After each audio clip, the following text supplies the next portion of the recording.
Well, I've got a little bit of time. I just rang Bruce and teed up to park on the pontoon next to his place again, which is very handy. I'm not sure, but I've got a bit of a problem with my anchor windlass. It just sounds like it's grinding a bit, and Bruce said, "Oh, bring it up and have a look," because he had the same thing happen to his winch, and he had to replace the gearbox. So I hope that's not the problem, but I'm going to go up there. We're going to pull the anchor windlass apart and have a look at what's going on. So hopefully nothing too dramatic. Yeah. Well, look, we'll pull it apart and have a look, see what we come up with, and mate, that's it. But at the end of the day, to be quite honest, if it does come down to something with the gearbox and it's mucked up, it's going to be cheaper to buy a replacement gearbox for it. Yeah, fair enough. Have you got them in stock? It depends. I'd have to have a look at it. Okay, well, we'll have a look at it. We'll have a look at it first. We'll cross that bridge once you've diagnosed it. Okay, Devon, thanks, mate. All good and all.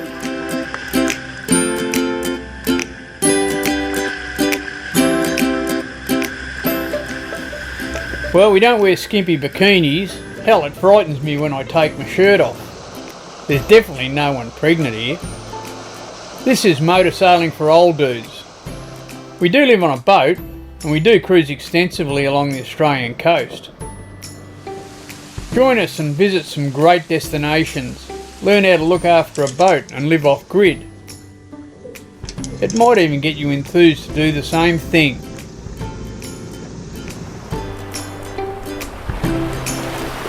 Hey, stay out there till you can't.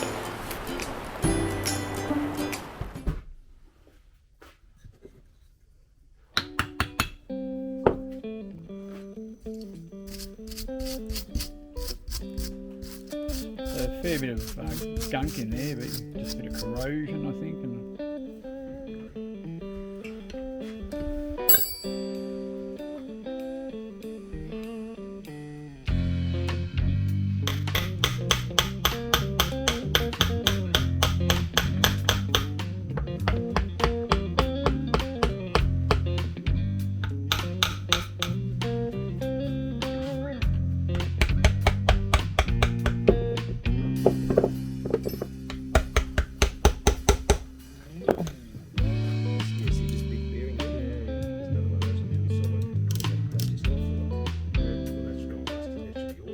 Yeah.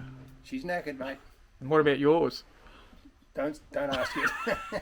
Talk to me in 10 minutes. Yeah. So we're just looking at this, and this is about 3 years old, we reckon. Wouldn't be four, I don't think. Wouldn't be 4. No. You can see the corrosion that's gone on here. And this is just water getting in. That's the seal's gone. Housing that should hold the seal in place. Yeah, so the housing's not there, so the seal can't work virtually. And I've been in touch with Muir, and they've said all I can do is replace the gearbox. So I'll ring them up and see what that's going to be. But I'm not prepared to put a new gearbox in it every 3 years. That's bloody ridiculous. This is corrosion, and the bearing's got lumpy. So we're just taking Brucey's winch off now because we're a bit worried that the same thing might have happened in his gearbox. Same winch, an older model.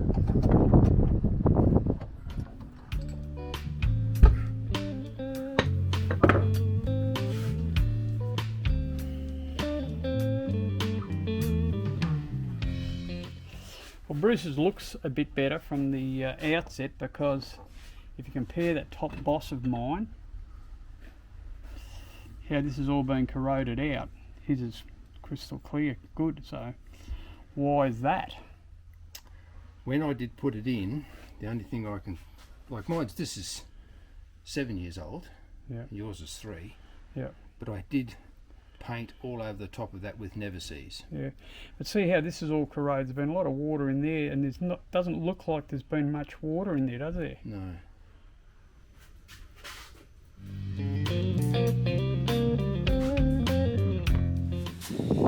Well, I'm here with Bruce, and I've had a bit of trouble with my anchor windlass making a bit of noise. If you've got an anchor windlass and it's making a bit of a grinding noise, it's time to have a look at it.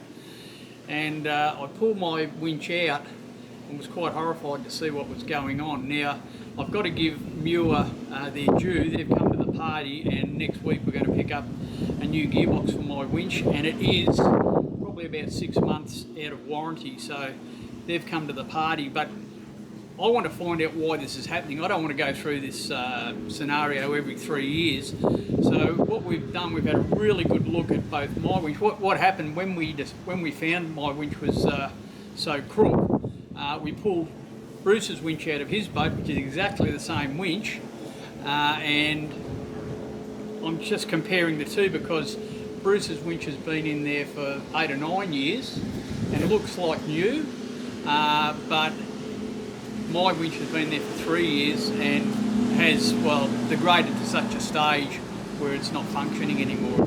It's cactus. So we're going to show you what we think you should do if you've got one of these winches. It's a Storm 1250 from Muir. It's been a good little winch, it's worked really well, but there are things you should do to waterproof this winch and stop this happening on your boat. And at least if the winch is making a bit of a grinding noise, get it checked out because it will let you down. So I'm going to let Bruce explain what we're going through. Probably a little bit of background first might be a good idea. I installed my first winch in 2008 when I launched the boat. Exactly the same winch. And I only got 6 years out of it before it ended up like Norm's. The gearbox completely seized, and at the worst possible time. I was pulling up the anchor at Gove. We were heading back across the Gulf of Carpentaria, and she seized up and I had to pull it up by hand. So when I got to Seisha, I ordered up a new winch, or a new gearbox and motor, and that had to put in. But that's why I suggested to Norm, as soon as his started making a noise, it's time to have a look at it. Now, what I found was, and we can show you the differences between the two,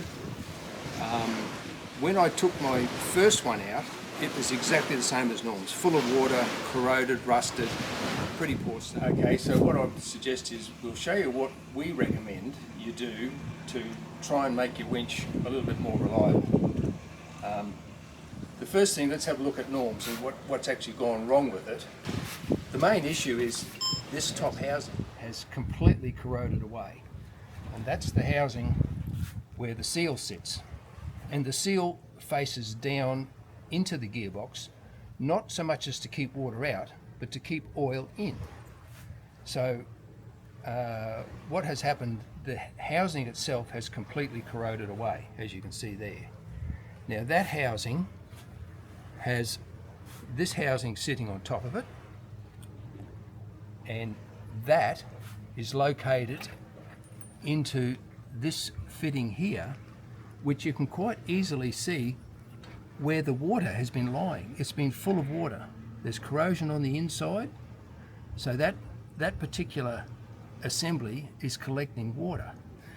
Now they do have little drain holes under the bottom here, but over time you're getting the paint and all the rubbish that's coming off the winch motor, because the paintworks aren't the best of paintworks, and it's probably gummed those up to a smaller amount and allowed the water to sit there and not get away. Corrosion sets in, the water gets around the outside of the seal and into the gearbox, end of gearbox. Now, so what's happened is with that water getting into the gearbox, now we've actually washed this out and cleaned it out to a certain degree, but you can tell just by the colour of it, that bearing is nearly seized. So that's what would have been making all the noise. This is in pretty sad state of affairs. If we have a look at the bottom of the winch, this is water stain. So the water's getting in there, and all you've got to do is pull this gasket back, and you can see where the water's been running down here. It's coming through the chain hole under this gasket, because the gasket is stiff as a board. It's running straight onto this boss assembly, down through and sitting on top of the gearbox. And you can just tell, to roll this around, I think, probably wiped it off now. There it is. I don't know whether you can actually pick that, but there's a water stain running down there, and you can see by that rusty mark, or that tarnish mark, the water's been also sitting around in there as well. Underneath the housings, there's a hole for your chain counter, which I've Sikaflexed up. Oh, sorry, that's the chain counter there. Hole for the chain counter. This is the hole for the rope keeper, your adjustment for your rope keep when you're using a rope. And that's about the only two holes I've actually got on mine, is that one and that one. And I've Sikaflexed them up to stop the water getting in. Norm's, on the other hand, has got, we can get this, there's a hole there where he's Rope. where the rope keeper sits. Not sealed. Not sealed. Down in there are 3 holes Hold the stripper in place. that hold the stripper in place. So any water that's getting down past the stripper, those 3 holes go straight in underneath. But probably the worst culprit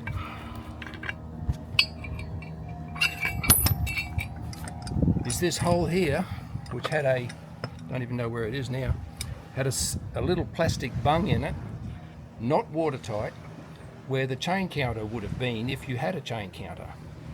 So the water's coming straight off your chain as it's getting up, lying in here, running straight down the chain counter hole, into here, and salt water all over your motor.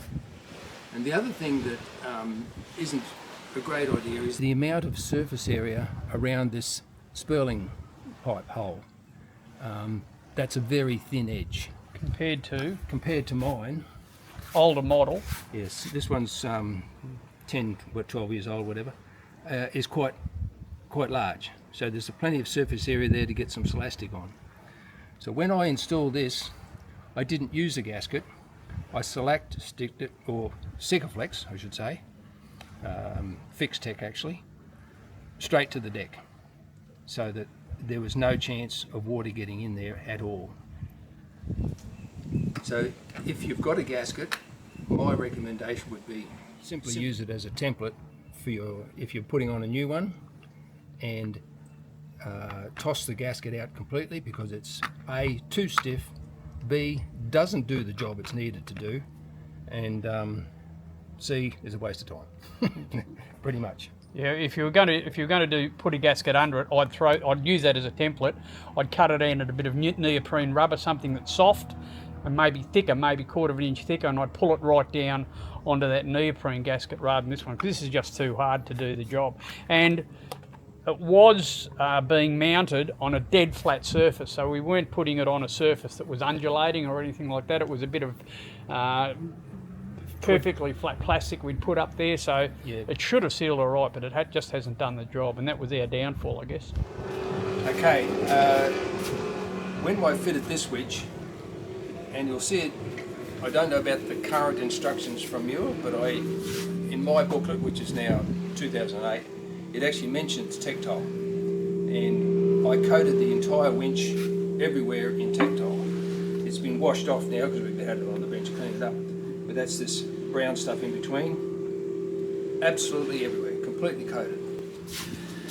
Now please have a look at your winches if you've got one of these winches, Storm 1250. There are bigger models too. I think they got to 2,500 or something. They do a fair few ranges. All pretty well the same deal. If they're making a grinding noise, there's something wrong with them. Pull them apart. Now you can't buy parts for these gearboxes. You've got to replace the whole gearbox. On this model, about $900 odd, so it's going to be an expensive thing for you to do if you let it go too far. So have a look, and if you follow what we've said on sealing it up so the water can't get down into these gearboxes, you should get a pretty long run out of them. And yeah, thanks Muir for coming to the party and looking after me and getting a gearbox to me so we can repair mine and get it back into use. They are an exceptionally good winch. I mean, the motors in them are bulletproof. I've had them apart. As an auto electrician, I've had to repair them at different times. The only issue you'll have with these motors is if you run too lighter cables and you cause voltage drop at the motor, you can burn the armatures out. So make sure your cables are up to specifications for the amount of distance that you're running. But generally speaking, you won't have any trouble with the motor part, and if you can keep the water out of the gearbox, they too will be super reliable. Okay, so that's what we recommend.